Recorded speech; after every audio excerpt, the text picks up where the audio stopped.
அவங்க சொல்கிறது அத்தனையுமே சீமான்கிட்ட சொல்லணும். இந்த மாதிரி நான் விக்னேஷ் அம்மாவுக்கு இதெல்லாம் கொடுத்துருக்கேன்னு சொல்லி சீமான்கிட்ட சொல்லட்டும். சீமான் என்னுடைய தம்பிகள் சொல்வது அனைத்தும் உண்மை அப்படின்னு எந்த கோவிலில் வேணாலும் சீமான் தன்னுடைய மகன் மீது சத்தியம் பண்ணட்டும்.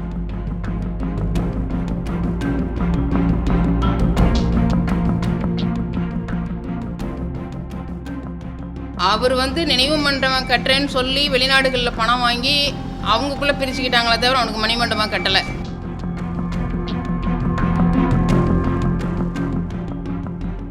அதில் இந்த பிரச்சனையில் கயல்விழி நகர்த்து போக முடியாது. கயல்விழியும் சீமான்ட்டையும் நாங்கள் நேருக்கு நேர் பேச நான் தயாராக.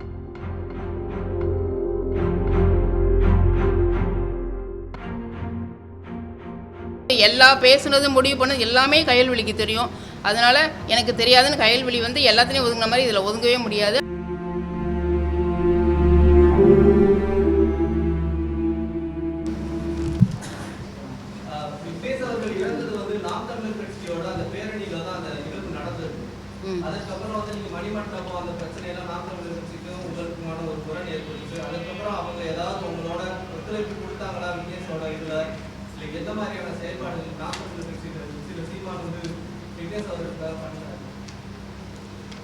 நான் இது மாதிரி என்ன நிறைய பேர் கேட்டிருக்காங்க. இது நான் பதில் நிறைய தடவை சொல்லியிருக்கேன். இப்போ திரும்பவும் நீங்கள் கேட்டதுக்காக நான் சொல்கிறேன். அவர் நினைவு மண்டபம் கட்டுறேன்னு சொல்லி வெளிநாடுகளில் பணம் வாங்கி அவங்களுக்குள்ளே பிரிச்சுக்கிட்டாங்களே தவிர அவனுக்கு மணிமண்டபம் கட்டலை. இது ஒன்று. ரெண்டாவது, விக்னேஷனுடைய அந்த உயிர் தியாகங்கிறது எவ்வளோ பெருசு அப்படிங்கிறத தொலைநோக்கு சிந்தனையோடு சிந்திக்க தவறிட்டு விக்னேஷ் எந்த கட்சியில் பயணிக்கிறான், எந்த நாம் தமிழர் கட்சியில் பயணித்தான் அப்படின்னு கவனத்தில் எடுத்துக்கிறது ஒரு என்னை பொறுத்தளவுக்கு நான் ஒரு சிவப்பு துண்டுக்கு மகளாக நான் சொல்ல விரும்புவது ஒரு விக்னேஷனுடைய ஈகத்தை சிந்திக்கிறதை விட அவன் எந்த கட்சியில் இருந்தான்னு சிந்திக்கிறது யோசிக்கிறது ஒரு கீழ்த்தரமானது, அறிவுறுக்கத்தக்கது அப்படிங்கிறது என்னுடைய தனிப்பட்ட கருத்து. அவங்க என்ன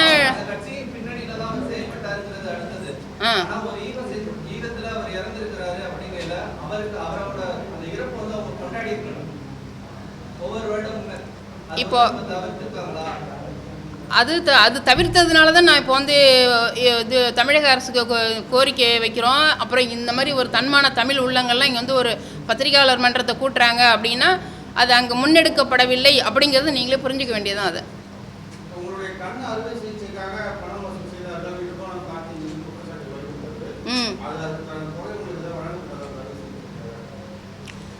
கண்ணில் பிரச்சனை இருக்கிறதுங்கிறது உண்மைதான். அது சீமான், இடும்பவனம், கார்த்தி, விக்னேஷோடைய பெற்றோர்கள் இந்த 4 பேருக்கு மட்டும்தான் தெரியும். பட் அவங்க என்னை எந்த மருத்துவமனைக்கும் அழைச்சிட்டு போகல. என்னுடைய சித்தப்பா வீட்டில் சித்தி என்னை அழைச்சிட்டு போனாங்க. தனிப்பட்ட முறையில் அவங்க அழைச்சிட்டு போனாங்க. எல்லாம் எனக்கு என்னென்ன பிரச்சனை அப்படிங்கிறதெல்லாம் அவங்க தான் தெளிவுபடுத்திக்கிட்டு அதுக்கானது முடிவெல்லாம் அவங்க தான் எடுத்தாங்க. கட்சி சம்மந்தமாக யார் கூடவும் நான் பயணிக்கவே இல்லை. ஆனால் சில அவதூறுகள் நான் ஏதோ மருத்துவமனையில் இருந்த மாதிரியும் எனக்கு நிறைய ஏதோ நகையெல்லாம் கொடுத்த மாதிரியெல்லாம் வதந்திகள் வந்துச்சு. நான் அதுக்கும் பயப்படலை. இப்போ இந்த பத்திரிகையாளர் மன்றத்தின் மூலமாக அதுக்கு சேர்த்து நான் பதில் சொல்லிடுறேன். கண்ணுக்கான பிரச்சனை நாங்கள் ஒரு பைசா கூட யார்ட்டையும் வாங்கவே இல்லை. எந்த ட்ரீட்மெண்ட்டும் நாங்கள் அவங்க கூட போய் நாங்கள் எடுத்துக்கவும் இல்லை. அதோட இந்த எனக்கு தோடு கொடுத்தேன், ஜிமிக்கி கொடுத்தேன், என்னுடைய மகளுக்கு அதை கொடுத்தேன், இதை கொடுத்தேன்னு அந்த கட்சியில் நிறைய அவதூறுகள் கிளப்புறாங்கல்ல. நான் அதுக்காக பயப்படல. அவங்க சொல்கிறது அத்தனையுமே சீமான்கிட்ட சொல்லணும். இந்த மாதிரி நான் விக்னேஷ் அம்மாவுக்கு இதெல்லாம் கொடுத்துருக்கேன்னு சொல்லி சீமான்கிட்ட சொல்லட்டும். சீமான் என்னுடைய தம்பிகள் சொல்வது அனைத்தும் உண்மை அப்படின்னு எந்த கோவிலில் வேணாலும் சீமான் தன்னுடைய மகன் மீது சத்தியம் பண்ணட்டும். நாங்களும் கோவிலுக்கு, அதாவது கோர்ட்டுக்கு போனால் மனிதர்கள் சாட்சி வேணும், கோவிலுக்கு போனால் மனசாட்சி இருந்தால் போதும். அதுக்கு நாங்கள் துணிஞ்சு நிற்கிறோம்.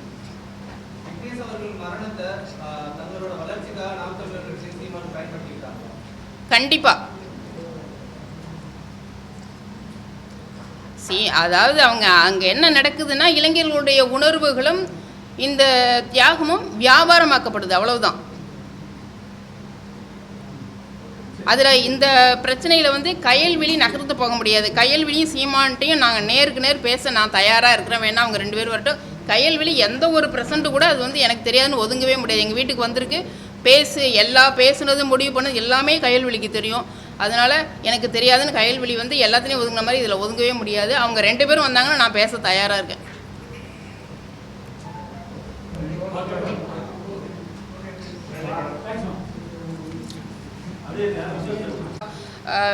எங்கள் அப்பா வந்து ஒரு தேச போராளி. அதாவது இந்த நிமிஷத்தில் வந்து நாங்கள் குடியிருக்கிற தெருவில் வார்டு கவுன்சிலர் வந்து மரியாதைக்குரிய ஸ்ரீதர் அவர்கள் இருக்காங்க.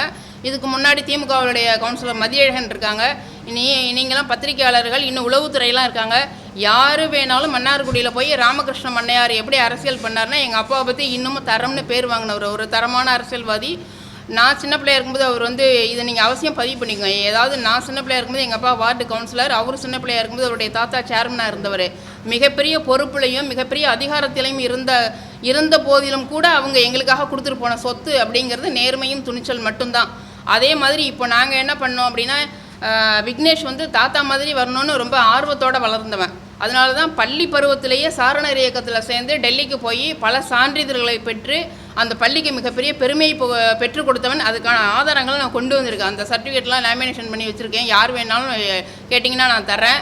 செராக்ஸ் எல்லாம் இப்போ நான் அந்த பத்திரிகையாளர் மன்றத்துக்கு கொண்டு வந்திருக்கேன். அது மட்டும் இல்லை, எங்கள் குடும்பம் வந்து பாரம்பரியமாகவே சமூக நலனில் வந்து அக்கறை செலுத்திய குடும்பம்.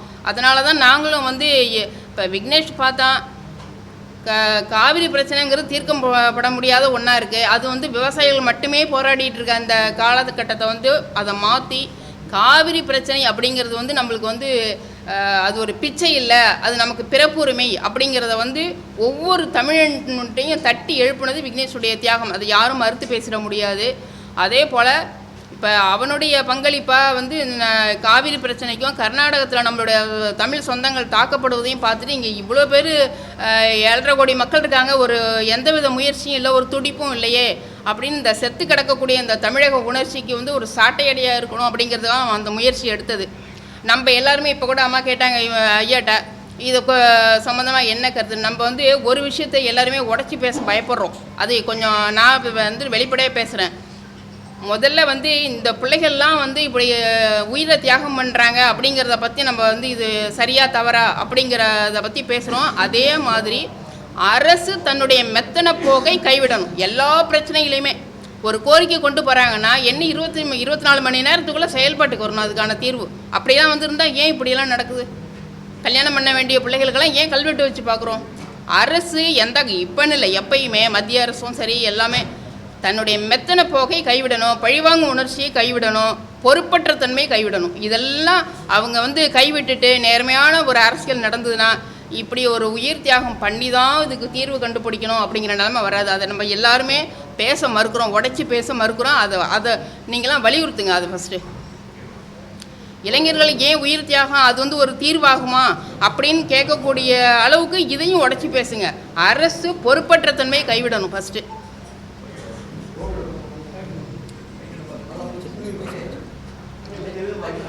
இப்போ உடல் தானம் பண்ணியிருக்கோம் அப்படின்னா நாங்களாம் எந்த அரசியல் கட்சியிலையும் கிடையாது. இது ரொம்ப ரொம்ப முக்கியமான விஷயம். நான் வந்து ஏதோ கட்சியில் பொறுப்பில் இருக்கிறேன்னு என்னை பற்றி அவதூறுலாம் கிளப்புறாங்க. நாங்கள் எங்கள் பிள்ளை இழந்த வழியை விட இந்த விமர்சனங்கள் கொடுக்குற வழி அதிகமாக இருக்குது. எந்த அரசியல் கட்சியிலையும் கிடையாது. நாங்கள் வந்து இந்த நாட்டினுடைய ஒரு சாதாரண பிரஜை. எந்த அரசியல் கட்சியிலையும் நாங்கள் இல்லை.